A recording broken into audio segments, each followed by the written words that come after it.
Welcome to Beekeeping Today podcast presented by Bee Culture. Beekeeping Today podcast is your source for beekeeping news, information, and entertainment. I'm Jeff Ott. And I'm Kim Flatham. Hey, Jeff and Kim. Today's sponsor is Global Patties. They're a family-operated business that manufactures protein supplement patties for honeybees. It's a good time to think about honeybee nutrition. Feeding your hive's protein supplement patties will ensure that they produce strong and healthy colonies by increasing brood production and overall honey flow. Now is a great time to consider what type of patty is right for your area and your honeybees. Global offers a variety of standard patties as well as custom patties to meet your needs. No matter where you are, Global is ready to serve you out of their manufacturing plants in Airdrie, Alberta, and in Butte, Montana, or from distribution depots across the continent. Visit them today at www.globalpatties.com. Thanks, Sherry, and thank you, Global Patties. You know, each week we get to talk about how much we appreciate our sponsor support, and we know you'd rather we get right to talking about beekeeping. However, our great sponsors are critical to help making all of this happen. From the transcripts, the hosting fees, the software, the hardware, the microphones, the subscriptions, the recorders, they enable each episode. So with that, thanks to Bee Culture Magazine for continuing their presenting sponsorship of this podcast. Bee Culture has been the magazine for American beekeeping since 1873. Subscribe to Bee Culture today. Hey everybody, thanks for joining us. We're really happy you're here. Before we get started, just a quick reminder to subscribe or follow Beekeeping Today podcast and give us a 5-star rating. It really does help. Also, we are now adding complete transcripts of each episode on the website after the show notes. Check them out. You can also leave questions and comments online under each show. You can leave a comment, ask a question, reply to a question, ours or our listeners. Click on Leave a Comment at the top of the episode's show notes to join the discussion. Have you listened to an episode and thought, that person sounds really interesting, and I'd like to know more about them? Well, now you can. Each episode links to a guest profile. Each profile has a guest photo, bio, contact information, including Instagram and Twitter details if they have them. Check it out. And finally, share the podcast with your beekeeping friends, email them links, or mention it at your next beekeeper meeting. Hey, everybody. Thanks again for joining the show. Kim will be along in just a moment when we speak to our guest, Deborah Klughers, an EAS Master Beekeeper who works her bees way out on the eastern end of Long Island. We've invited Deb today to talk about the EAS Conference track she is leading up this year in Ithaca, New York, from August 1st through the 5th. Deb's track and the speakers she has lined up are on Apatherapy. Apatherapy is the use of hive products to improve one's health. Everything from propolis to honey, pollen, royal jelly, and, well, including, as you will hear, drone and worker larvae. However, what probably gets the most press is the use of bee venom, commonly called sting therapy. It's a bit controversial, but quietly common. It is a fascinating discussion and one we hope you enjoy. Just a quick note, though, we did experience some audio troubles you may notice. I apologize in advance if you do. It is mid to late summer, and the colonies have grown large in population. Hopefully you have a honey flow or two yet to come.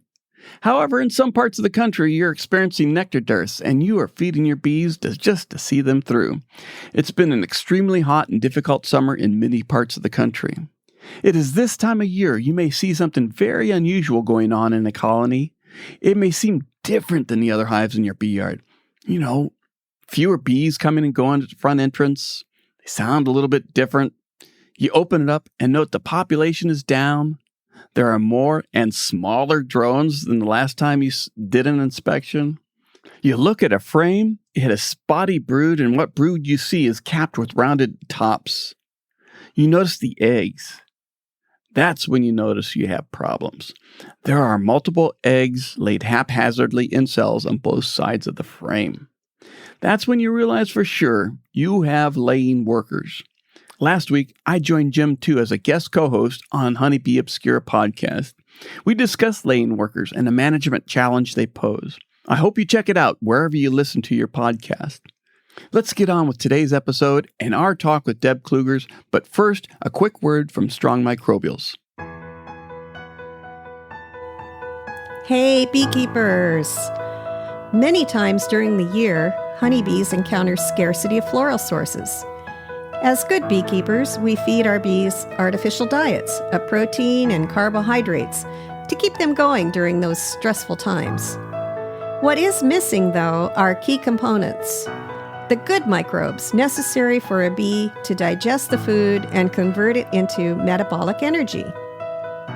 Only Super DFM honeybee by strong microbials can provide the necessary microbes to optimally convert the artificial diet into energy necessary for improving longevity, reproduction, immunity, and much more. Super DFM honeybee is an all-natural probiotic supplement for your honeybees. Find it at strongmicrobials.com or at fine bee supply stores everywhere. And while you're at the Strong Microbial site, make sure you click on and subscribe to The Hive, the regular newsletter full of interesting beekeeping facts and product updates.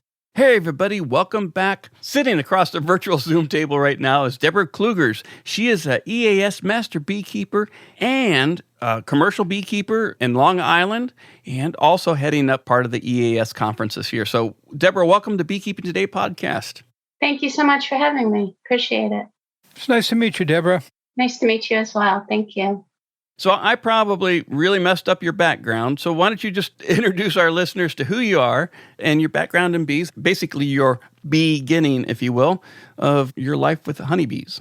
Well, it's kind of an interesting beginning, I think. I was a student at Stony Brook University studying environmental studies, where I graduated as valedictorian. So I did take in a lot of the information. But what was lacking was anything having to do with food systems. Anything at all having to do with foods. We learned a lot about sustainability studies. And you would think that, to be sustainable, we should be learning about our food production. But with that, I knew that there was a lot of things that I was totally unaware of. So I felt like other people might be unaware of as well. So I was lucky enough to have a public access television station basically in my backyard. And I felt like, wow, I could make a television show about environmental issues. So I created a program called Keeping It Green, and it dealt solely with environmental issues, mostly local, some regional, national, things like that. And one day a farmer called me. It was a friend. And he said, would you like to come over and spin some honey and make some sauerkraut? I was like, okay, never really did much of either. Didn't know what spinning honey meant. So I went over and I asked him, could I film the process? And we were this was a generational farmer who had been farming this land for a couple hundred years on the North Fork of Long Island. I'm on the South Fork. So he was on the North Fork. And during the, fun times that we were having, I was interviewing him and I asked him if he noticed a difference in the production of the yield of the crops. And he said that his production increased by a third. And I was skeptical. I said, well, it must have been weather, or what farming practices did you use? Or, what could it have been? It couldn't have been the bees. And he said he did nothing different besides bringing bees. And, it's interesting that they've been farming that land for decades and generations, and bees were never introduced. So he introduced the bees and found that the crop yield increased. And that intrigued me greatly because I had been, growing vegetables and plants my whole life, and never really gave a thought about pollination and what was it. And having not learned anything about it at school, I decided to get a beehive. And that's where it all started. And back then, it was about a bit over 10 years ago. It was newer than it is now. And, people weren't so into it as they are today. And so neighbors, where I live is called the Hamptons. And there's a lot of beautiful estates, multi-million-dollar properties with extensive gardens, and they want an orchard, they get an orchard. It's instantaneous. It's not like, you have to grow the tree. So a lot of very high-end folks wanted to learn more about bees and have bees on their property. So I started with one client. My business has evolved from that one client over a decade ago to now I have over 30 clients. I manage over 100 colonies. About a third of them are my own that I lease farmland and have my own colonies on there. So my business has just, with very little, if no advertising, just word of mouth. So I keep bees for the rich and famous, basically, here on the east end of Long Island. And in my beekeeping journey, I realized how little I knew. So I started, really delving into, studying and learning. And that's how I came across EAS, this Master Beekeeper certification program where you come prepared to test. They do not teach you anything, except for if you fail the test, you're going to get a very lengthy explanation of what you did right and what you did wrong so that you could learn and grow and come back and try again. So that's how I got into beekeeping, and it just has grown and evolved. Yeah, so here I am today. Well, that's definitely a great background in getting started with bees. Being familiar with the EAS Master Beekeeper program, I appreciate what you went through to get there. It is not a cakewalk, as they might say. It's both exams. You take a written exam and a field exam, correct? You actually take 4 exams. You take a written, a laboratory, a field, and an oral exam. The passing grades are 85, above 85. And if you're being, for instance, with the verbal exam, the oral exam, 2 of the 3 examiners must give you over an 85 to pass. And same thing with the lab and the written exam. You need a grade over 85 and over as a passing grade. You've got 5 years to complete it. So if you fail any component, you can come back. You don't have to repeat the same exam again. So sounds like it's evolved a little bit since I was running EAS, but I was going to say you're being a little modest about your background with EAS, Kim. For our listeners who don't know your background with the EAS, how long were you running EAS? I was representing Connecticut on the board for a year, and then I represented Ohio for a couple of years, and then I was elected chairman of the board. I was that for 4 years, and then past chairman of the board for 4 years, and then an early retirement. Well deserved. That's on the record now. Very good. Thanks, Kim. What caught my interest was that you were heading up the discussion or the track at EAS this year, and we'll talk about EAS, but you were heading up the track on apitherapy. Introduce our listeners, what is apitherapy, and then we'll delve into the different components. Just give us the high level, what is apitherapy? Sure. Apitherapy is the use of the products of the hive for health and healing in humans and animals.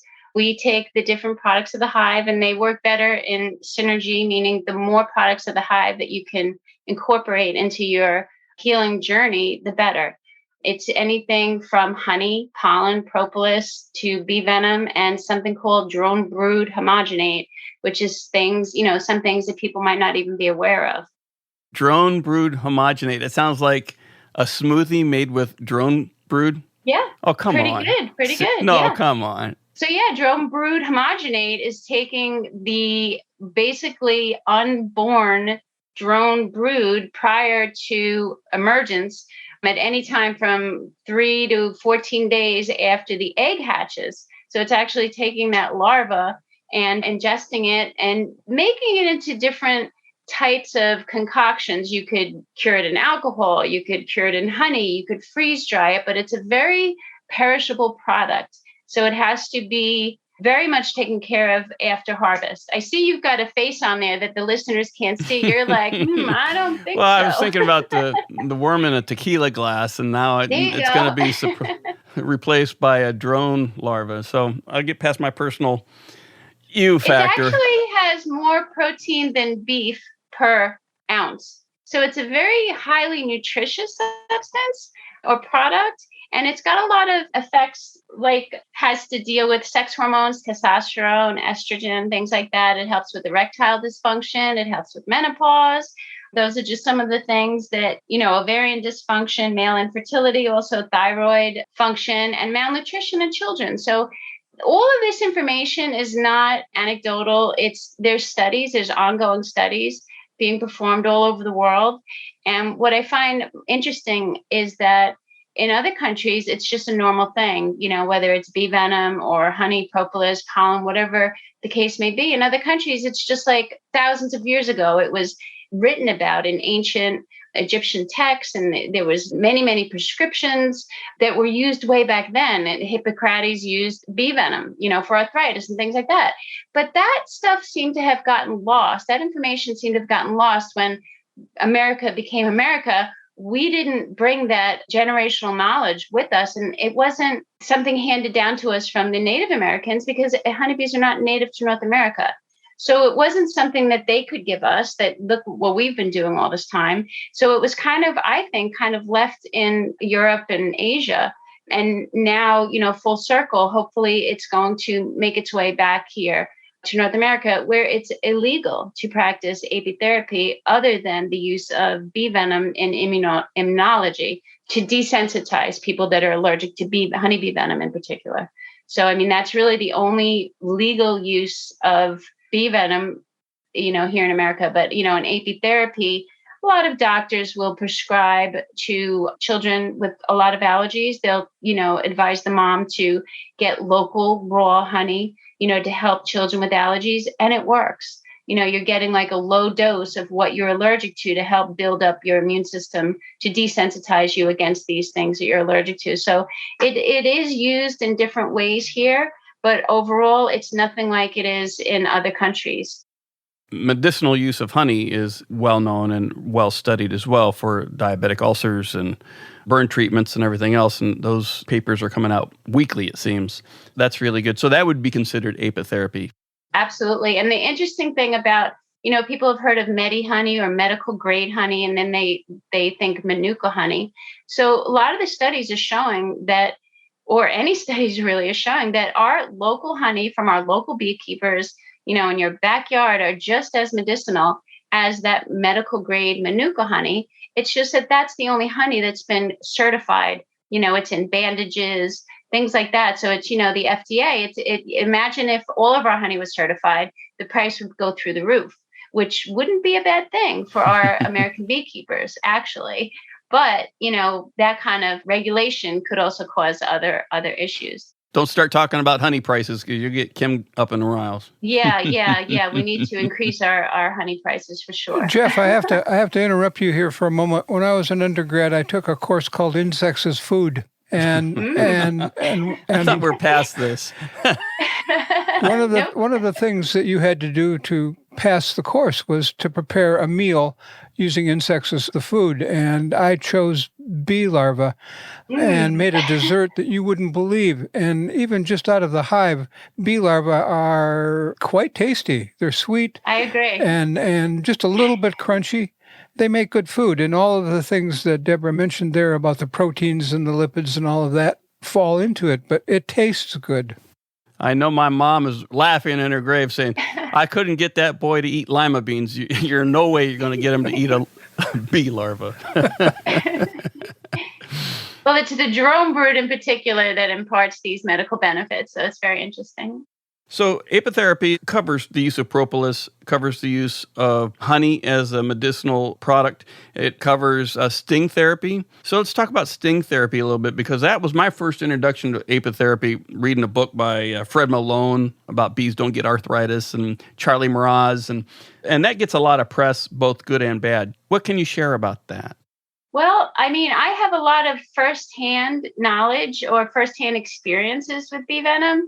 And, it's not just about bee venom for Lyme disease. It's not just about bee venom for osteoarthritis.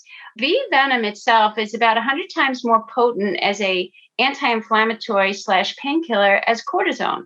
Now, a cortisone shot is poison. Bee venom is also poison, but it doesn't have the negative health effects that you could get from cortisone injections.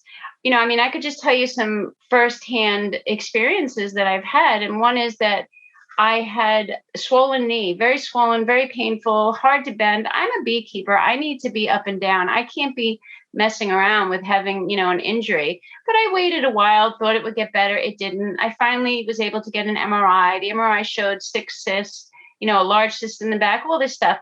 And they advised all these different treatments. And I said, I'm going to just do bee venom, which I did. And over some time, which was just a period of weeks or a few months, the pain and swelling was gone. I just forgot about it. And that was just by myself applying, bee stings around the knee area.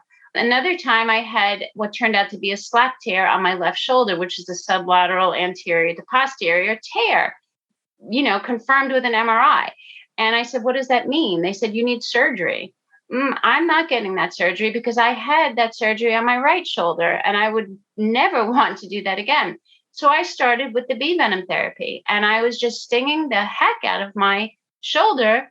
And it went from where I couldn't sleep, I had very low mobility to, I would say, 100% healing. I would love to get another MRI to see the difference, but I have had very little issues with it since, I did this drastic stinging. Besides, now and again, I might get a little pain. I'll sting myself again.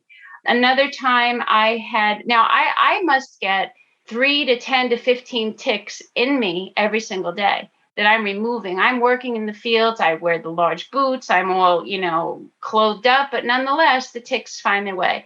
I get tested yearly for every tick-borne disease there is because I'm kind of doing, a self-experiment here. I keep track of the type of tick that's bit me, where it's bit me on the body, the date. And I'm telling you, I've had hundreds and hundreds and hundreds of tick bites through the years. One time I did get Rocky Mountain spotted tick fever, and that was another issue, but very little tick-borne disease. And I believe that it's due to the effects on the viruses and the bacteria that the bee venom imparts. And here's another little story. I had a tick in my back area that I didn't really see. And then one day I noticed it and it had been in there for a while. I was like, oh, shoot, I'm going to get Lyme disease. I just thought that immediately. And my daughter is a doctor. I called her up and, I was like, I don't want to go on the antibiotics. And that's like the protocol here where I live is like the epicenter of Lyme disease. And you get a bite, they don't even wait. They just put you on a couple of days of, some pretty harsh antibiotics. And I really didn't want to do that, but I saw this rash developing. And I am going to show this video at EAS during my talk. I started looking, quickly through the internet for some information about it. And I found a study that said that they feel that the spread in the body of Lyme disease is comparable to the rash that you see. Now, not everyone gets this rash, but they did say that they felt that the spread inside the body is comparable to the rash that you see. And, some people get rashes all over their bodies after this sting. And, some people get a localized bullseye rash. So this rash on me was about the size of a quarter. So I went outside, I grabbed 5 bees and I stung myself. And I didn't really expect anything. I was just like, I don't want to go on antibiotics, but I don't know what to do. Let me just go, sting myself. And before my eyes, this rash started to disappear. I was just so amazed. I kept calling my daughter and she's like, document it. And I was telling her, I was astonished. Before my eyes, this rash was disappearing. And I have, time-lapse photography and video of this happening. And then I took the next day off. And the following day, you could see a faint sign of this rash. So I did it again. And I stung around this area and it was gone 100% within a number of days. I then waited about 6 weeks, got the Lyme test, came up negative. So, maybe it's in my mind that's so powerful that I'm just healing my body. Or maybe it's the bee venom. I don't know what it is, but I do know that it works. And there are studies that show, some people say, well, Deb, the bee venom is just alleviating the symptoms of the Lyme disease. No, that's not true because there's studies that show that the Lyme disease is gone and they cannot find it in the body. And I understand how it hides in the brain, it hides in organs, it hides here and there. But there are studies that are showing that people are having a complete recovery. So, anything from the osteoarthritis in the knees, to localized pain and swelling. I help a lot of people out that have, they're complaining, oh, they have the shoulder. I'm like, let's do a sting. People are a little hesitant, but they call me up days or weeks later and they're like, the pain is gone. Like it's gone. And again, it's a miracle. Let's take this opportunity to take a quick break and hear from our friends at Better Bee. Looking forward to reaping the benefits of your hard work by harvesting honey? Sure you are, but getting the process started can be daunting. That's why Better Bee is here to help. And we've teamed up with our friends over at Be Smart Designs to offer a beginner's extracting kit. Especially for you, because you listen to this podcast, you'll get 30% off regular pricing, but only through August 30th, 2022. Go now and order your kit. It includes our 2-frame plastic extractor, the Be Smart Designs Uncapper combo, a plastic honey sieve, and a 5-gallon pail with a honey gate. So visit betterbee.com/begin to make extracting easy. I understand that you're going to be running one of the modules at the EAS meeting this summer. First, where is the meeting going to be, and where can I find out more information about getting registered for it? And then tell us about your module and the people you'll have speaking and demonstrations and all of that. Can you do that? Of course. So EAS is held in different states each year, and this year it will be held in Ithaca, New York. Next year it will be held in Massachusetts. So if you don't get to this year's conference, there's plenty more down the road. You can go to easternapiculturalsociety.org, online, and you can find out all of the information about registering. Registration is open until July 25th or 22nd. I'm not exactly positive, but that information is online. There will be no walk-in registration, so please do register beforehand. There's a lot of opportunities for volunteering. So if the cost is a little bit much for some people, EAS offers a discount to those who volunteer to help out. So it's a great way to get involved as well. Yeah, so they asked me to get together an apitherapy tract, and I was delighted because I don't think that they've ever really done that. We've got tracts in beekeeping and tracts in the apiary and learning in the apiary and tracts in different types of product management, like we're doing wax processing and candle making and things like that.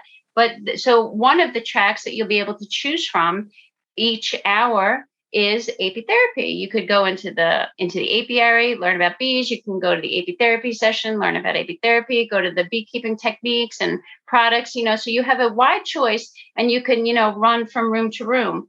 So I did get 4 esteemed physicians to come and speak about their knowledge and their practice with apitherapy. And each of the doctors will be given 2 talks. I will also be giving 2 talks. And we'll also have Q&A. I think it's entitled, What's Up, Doc? And they'll be asking the physicians, any questions that they would like. So there's 2 different aspects of the conference. There's a short course and then the main conference. The short course runs Monday through Wednesday, and the main conference runs Wednesday through Friday. The apitherapy tract will be during the main conference, which will be Wednesday, Thursday, Friday afternoon. So I'll just tell you a little bit about the doctors. The first one I'll mention, she's actually my daughter. Her name is Dr. Nicole Kluger. She's a licensed naturopathic physician. She practices in Rocky Hill, Connecticut. She's also a public speaker. She is a former pharmacist, as well as the vice president of the Connecticut Naturopathic Physicians Association. She's been very involved in honeybees and beekeeping for as long as I have been. She's not a beekeeper per se, but she has helped me to install hundreds of packages of honeybees. This was a kid that was deathly afraid of insects, all insects, and she's not anymore. So that's a wonderful thing. She will be giving 2 talks. One is on apitherapeutical approaches to gut health. And, if you're involved in any kind of naturopathic ideals or ideas, it all starts in the gut. So she'll be talking about that. And then the other talk she'll be given is immune function. So how apitherapy relates to immune system functioning and healing. Then we have Dr. Dennison. And he is an internist with 40 years experience in primary care and urgent care located in Rhode Island. He is a beekeeper as well. He's a professor trained in internal medicine at Brown University. He has presented at EAS in the past. And his talk will be on honey and wound dressing and healing with honey, different therapeutical approaches. And in addition, he will be having a demonstration on making the actual products that the participants can take with them, a little kit that they're going to make together on, wound dressing and the honey ointment and such. And so those are his 2 talks. And then we've got Dr. Joshua Jacob, and he has been beekeeping basically his whole life. He is a physician practicing in Rhode Island. Actually, I think he's in Virginia now. He's giving talks on infant botulism and honey labeling. So I don't know the exact title of his talk, but that's the focus. And his other talk is on bee venom. So the different aspects, microbial aspects and such like that. And then we've got, last but not least, is Dr. Vitale. He's from the Ukraine, Stasheko. It's a little hard for me to say. He is also an ND, an MD. He is a professor at numerous colleges down in Florida. He has a PhD and MS. These are I chose these folks because of their high level of learning in the medical field, in addition to their practical uses of apitherapy, either in their own practice or, in their own world. So right now I'm just looking at the Thursday afternoon. They're 50-minute workshops. And just to give you an idea, we also have a children's program, by the way, in case people are bringing children. So we have a wonderful children's program running one of the days. But just as an example, so one of the talks you could choose would be The History of Beekeeping from Prehistoric to Modern by Dr. David Tarpe. Then we've got the Bee Skills tract, which that day would be single deep brood management. We have a hive products and advanced hive products, so it would be candle making with one of our folks from Better Bee. And then we've got a microscope and dissection topic, which would, you would learn all about bee dissection, to learn about nosema sampling and things of that nature. And then during this time period, we've got Dr. Vitale talking about the biological properties of honeybee products in relation to apitherapy and its effect on human beings. And then you've also got the apiary tract, which at that time, it's assessing hive traits for selection. And I would think that has to do with queen production. So, 1, 2, 3, 4, you've got 6 different classes. I wish that I could turn myself into 6 people because I want to attend all of them. But yeah, so you would just choose one, or you can jump in between the rooms if there's space permitting. And I can just go to one apitherapy class, and then I can go to one of the microscopy courses, and then I can choose one from each of those tracks during the afternoon. Yep, mix and match any way you'd like. I'm looking at the schedule, or at the calendar, and I'm looking at the date this episode will come out, and we're going to only have maybe a week or less between the time this episode comes out and EAS. Are walk-ins permitted at EAS? It actually states that no walk-ins are being admitted. In the past, they did allow walk-ins, and I'm not sure, why or when that changed, but it does say no walk-ins. Good to know. I guess the minute you hear this, if you want to go, you better register as soon as the show is over. I don't know, when does registration end, Jeff? Does it say there? July 27th.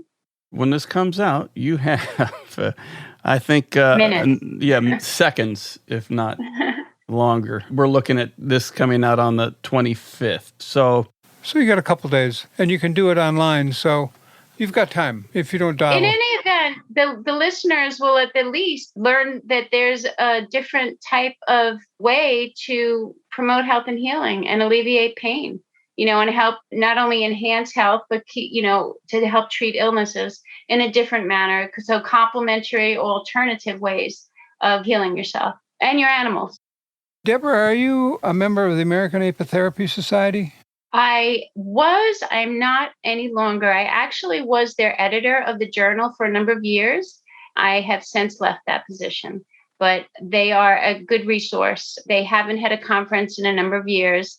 There are other organizations, international. There's Dr. Stefan Standucci runs the Romanian Apitherapy Clinic, and I'm actually enrolled in his class. He does an online, it's like a 10 to 20 month kind of a self-guided learning environment. And then, there's a lot of other, not a lot, but there's some things here and there you really have to try to look into it. And being that EAS has brought this to their conference, I think will open the door to a lot of people to, that may never even heard the term or even know.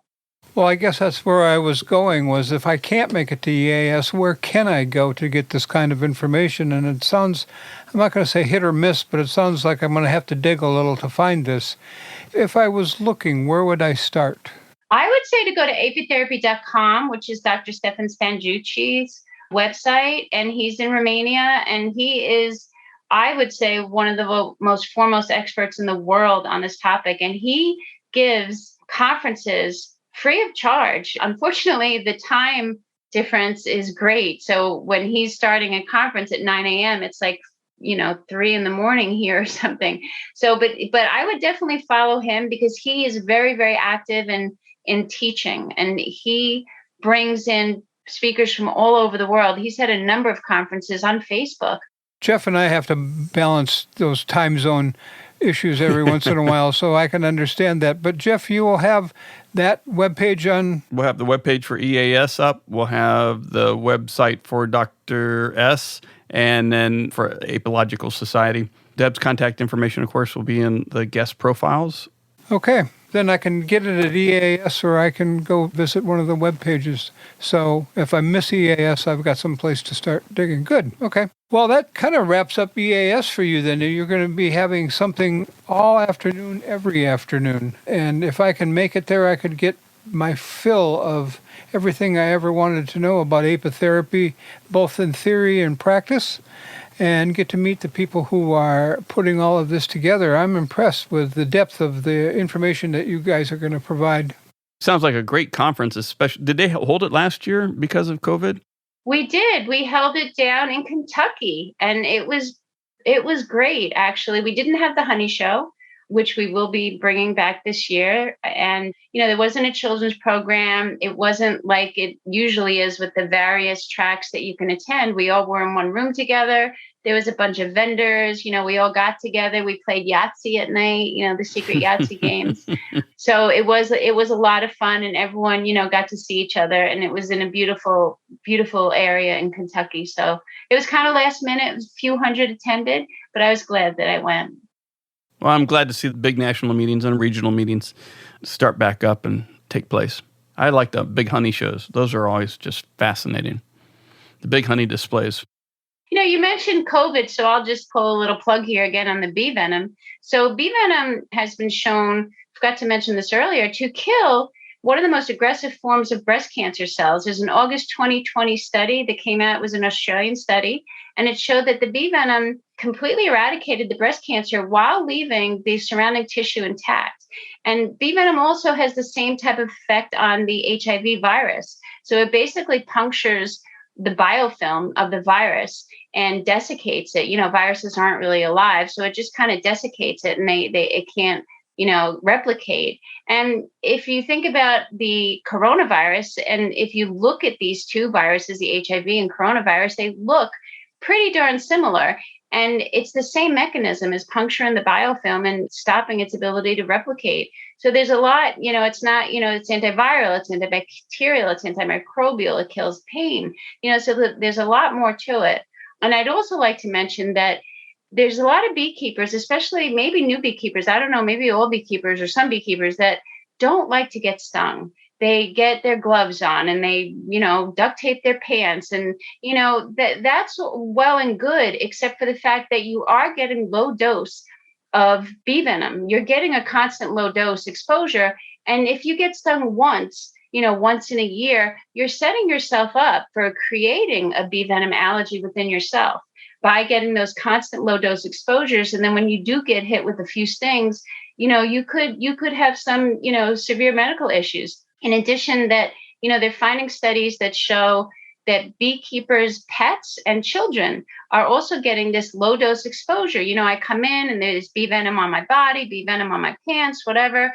And, they're finding that the pets and children are also developing, these bee venom allergies from the constant low dose exposure. So the reason for that, me saying all this, is, hey, beekeepers, get yourself stung, because you can be avoiding problems down the road. So, beekeepers that don't get stung, I think, are asking for trouble. So, take that pain. It gets better. It goes away. And, it's better than ending up in an ambulance going to the emergency room. So get your sting on. Get your sting on. Oh, there you go. Yeah. Good advice. That's a bumper sticker, isn't it? The bumper sticker. Get your sting on. Apatherapy. There you go. Hey, good idea. Or a T-shirt. All right, Deborah. Well, there's so much to cover under this topic, and we've only touched the surface of it. I think it's great to have you on, one, to introduce our listeners to apatherapy and the broad field that it is, and to introduce, again, the wonderful tracks that EAS is putting on, and having apatherapy as one of them. I've not heard of that before at a regional conference, so I think that's really good. And, you've just destroyed my whole concept of smoothies now. So I think it's been a wonderful talking to you. Thank you. Well, as a veteran EAS member, it's good to see that the organization is heading back to where it was before all of this craziness happened. So good luck with your meeting and good luck with your part of the conference. And like Jeff said, it was good to chat. Thank you. Thank you so much. Really appreciate it. Good work that you guys are doing as well. Thanks for joining us. We'll look forward to having you back. Hey, Kim, hold on just 1 minute while I start up my blender. I think I have that frozen drone brood in my freezer that I took out for the varroa control, and now I have a new use for it. Not only will it be nutritious, but it'll make my drink cold. So forget the ice cubes. You can eat drone brood that way. You can, throw in some ice cream. And I'll tell you how I've eaten drone brood a fair amount of is I put a lot of butter on the grill, on a hot plate grill, and just dump them on there. You fry them in butter, and they're sweet, they're crunchy, they're quite good, let me tell you. And if you live in a place, one of the things she mentioned was the amount of protein in these things, and she's exactly right. The amount of food concentrate in that little sack drone brood is significant. So you could live off them, and then for a change, you could have some worker brood. That's not quite as sweet. I'll take your word for it, Kim. I trust you implicitly, and there's no need for me to experiment. Well, this was interesting for two reasons. I think one is that it got apitherapy back on the table again, people talking about it. I go way back, Charlie Mraz and some of those people when it first kind of hit the fan. And I've watched it over the years, and it has really dropped down. It's good that it's coming back, and it's good that EAS is coming back. That's what I really like to hear. That was my baby for 12 years, and I enjoyed the meeting, and I enjoyed the people, and I know I can't make it this year, but I'm going to try Massachusetts next year. I would like to attend to EAS at some point. Before we end up, though, I do want to state that Beekeeping Today podcast does not recommend you go out and self-administer your own apitherapy sting therapy. That's not the purpose of this segment, but it is an option that you can talk with those professionals who have more information about it and can help guide you make the right decisions that are proper for you and for your current health conditions. And if you want to learn more, go to the EAS meeting, and I'll bet that there's somebody in your state or maybe even local association who is doing this and not making a lot of noise about it. So, ask around. You probably find somebody that can tell you a lot more. Well, that about wraps it up for this episode. Before we go, I want to encourage our listeners to rate us 5 stars on Apple Podcasts, wherever you download and stream the show. Your vote helps other beekeepers find us quicker. Even better, write a review and let other beekeepers looking for a new podcast know what you like. You can get there directly from our website by clicking on reviews along the top of any web page. As always, we thank Bee Culture, the magazine for American beekeeping, for their continued support of Beekeeping Today podcast. We want to thank our regular episode sponsor, Global Patties. Check them out at globalpatties.com. Thanks to Strong Microbials for their support of this podcast. Check out their probiotic line at strongmicrobials.com. We want to thank Better Bee for their longtime support. Check out all their great beekeeping supplies at betterbee.com. Thanks to Northern Bee Books for their support of Bee Books Old New with Kim Flodham. Check out all of their books at northernbeebooks.co.uk. And finally, and most importantly, we want to thank you, the Beekeeping Today podcast listener, for joining us on the show. Feel free to leave us comments and questions at Leave a Comment section under each episode on the website. We'd love to hear from you. Thanks a lot, everybody.